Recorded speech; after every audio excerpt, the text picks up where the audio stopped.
This is Michelle with Variety Radio Online at San Diego Comic-Con 2014. Promotions for TNT's new show Legends were everywhere at Comic-Con, using the Twitter hashtag #Don'tKillSean as a clever reference to its star, who is known for getting killed off. So with his noticeable absence, we had to ask, where is Sean Bean? Sean's has a family wedding this weekend, so unfortunately he couldn't make. That's very bad timing because I know he wanted to be here. Producer David Wilcox went on to explain Legends and Sean Bean's character.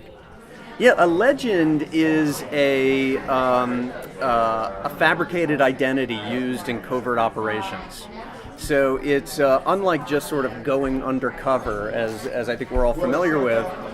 A legend is an identity that is really fully fleshed out. It's it has a history, both in the sort of cyberspace, but also in terms of a real record of that history.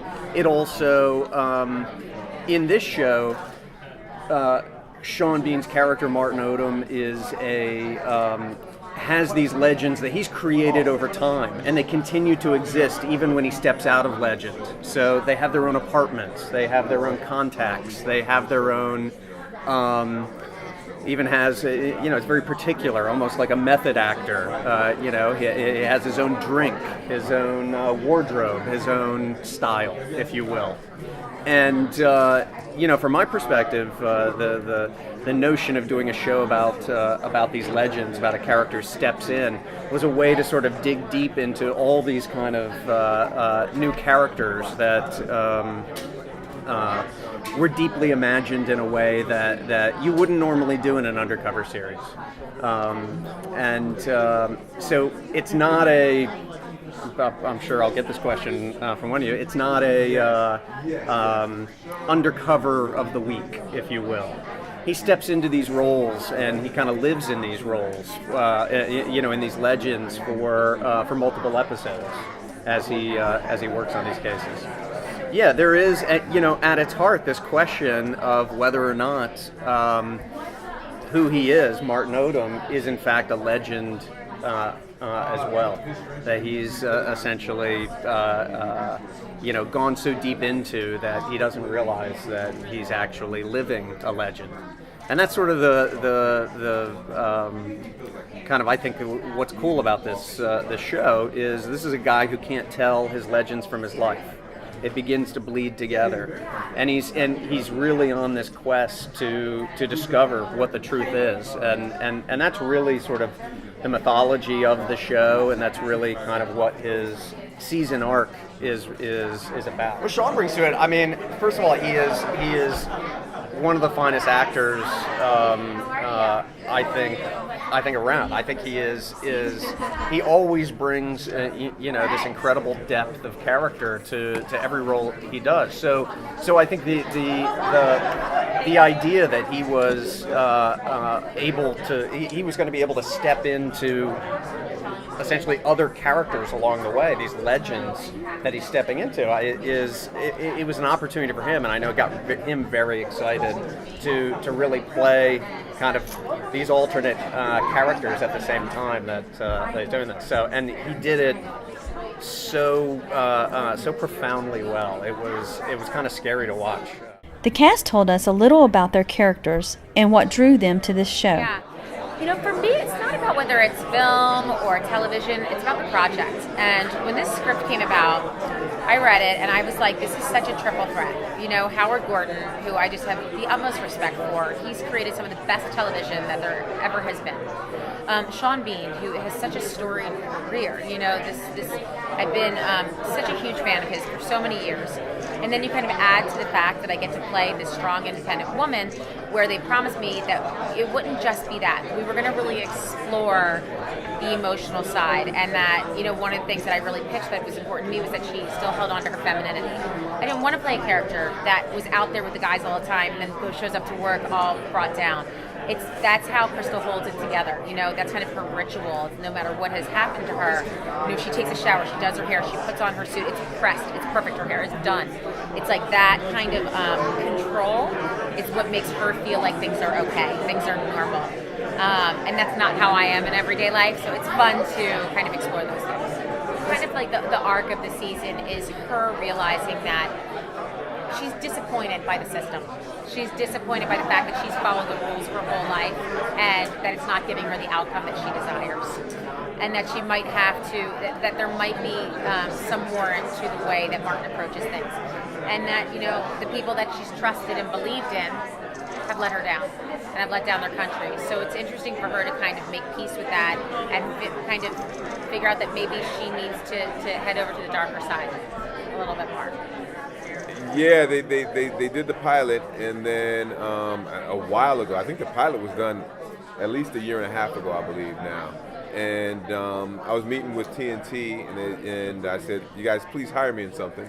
And they said, "Well, we have this Howard Gordon show. Why don't you take a look at it?" So they stuck me in a room by myself, and I watched the pilot, and I was blown away. So I said, "Yeah, I want to be a part of this." Tony Rice he's the best in his division. Any division he's in, he feels like he's the best. He's not in the pilot, but the second episode opens up when Sean Bean's character comes to my office to ask me about a crime that was committed. He leaves my office. I investigate the crime, and I discover that he didn't tell me he was at the scene of the crime. So then it's kind of like the fun kind of cat and mouse game. And I'm showing up where he doesn't expect me to show up, asking him questions, investigating, doing that whole thing. But Tony's a pretty stand-up family man at this point. But he goes through things. He goes through things in the first season that will make you wonder about him a little bit.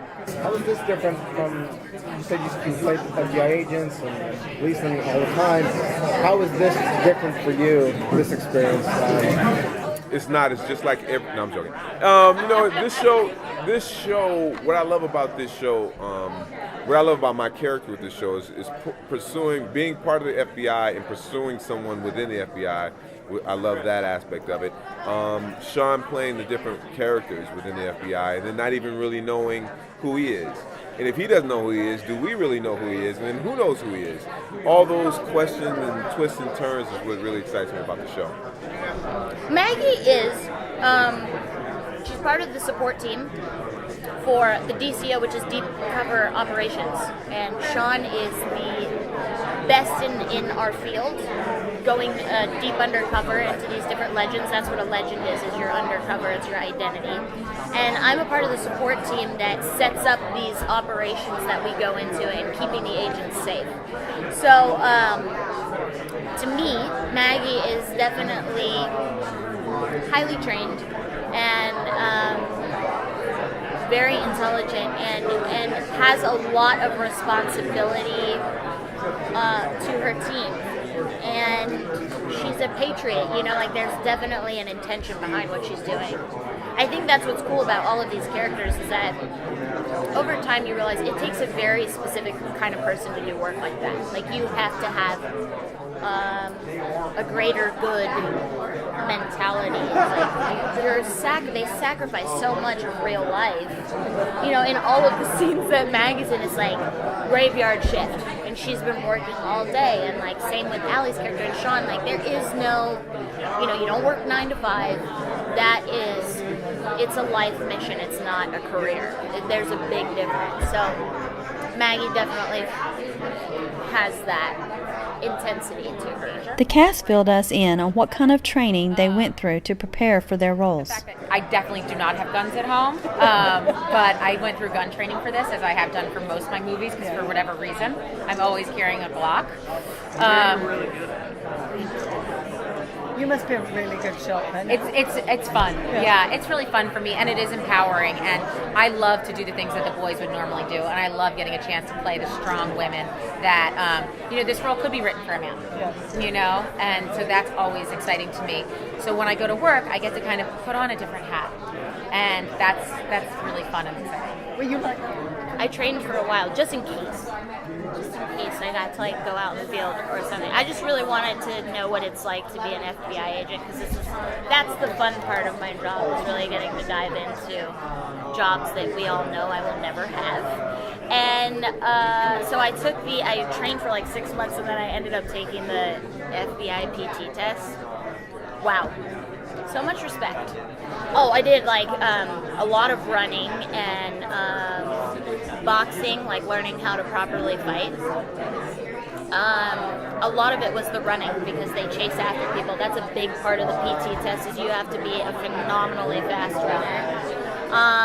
Just a lot of like, I guess what it's called is jailhouse workout, is like, you know, pull-ups, sit-ups, push-ups, all the stuff that, you know, I'm not in there lifting crazy weight or anything. It's just a matter of pretending every day like I'm actually gonna chase down bad guys, which was awesome. So I guess I definitely feel stronger. I don't know about my ass-kicking skills. So did you do any training for this? No training at all. You've done it too many I've times. played as a cop and FBI agent so many different times. I could actually be one probably. There was a lot of enthusiasm for the pilot, which airs August 13th at 9 p.m. on TNT. Yeah, I love episode 1. I don't know if you guys got to see it. Where we get to go under, and that to me is really, it's just a fun experience. So that I love episode 1 so much. I was really blown away by the pilot, so I really want to see how people respond, because I've seen pilots, TV is so difficult. I've watched pilots and say, wow, they wasted money on that, and then that show runs like 85 years, and then I've seen shows that I thought were the best thing since sliced bread, and then nobody's watching them. So I'm interested to see how people are going to respond to the pilot. August 13th, 9 p.m. TNT.